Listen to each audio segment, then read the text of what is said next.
Mi shenichnas Adar marbim besimcha. Mi shenichnas Adar marbim besimcha. We are now in the month of Adar. This weekend is Rosh Chodesh Adar, the new month of Adar. It's a happy, joyous month, the month with Purim. And it says in the Mishnah that when you enter the month of Adar, you must increase in joy. Now this week, we also have a very special Torah reading. It is called Parshat Shkalim, which is a reading that recounts giving the half shekel to the tabernacle in the desert. Every year, a Jew is required to give a half shekel to the temple. And it is often asked, why is it a half shekel?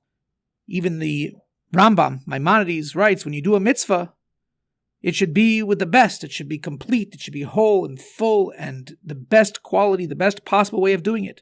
But here, it's specifically done in a way of half. And by the way, if you're rich, you don't give more than a half. If you're poor, you don't give less than a half. Everyone gives a half. And it's actually said that this is a very powerful message for marriage and for their relationship with God.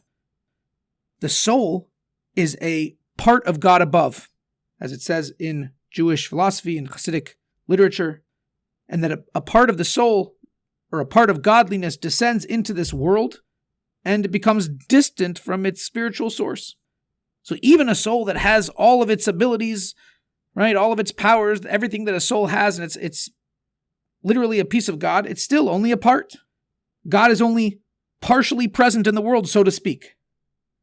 However, when you take two of these halves, as it says, the soul is split into half, and these two halves find each other in marriage, right? That's where the term soulmate comes from. When these two halves come together, then they unite and their wholeness is restored. And so too, when we're building a home for God on earth, in the tabernacle in the desert, the holy temple in Jerusalem, we have to give a half shekel. Right? We have to give to God everything, devoting our full abilities and powers and potential in a marriage, so to speak, with God. But even when we achieve the highest level of actualization in our relationship with God, we have to remember that we are really only a half. We have to recognize and appreciate that we and God are incomplete without each other. Shabbat Shalom and Chodesh Tov.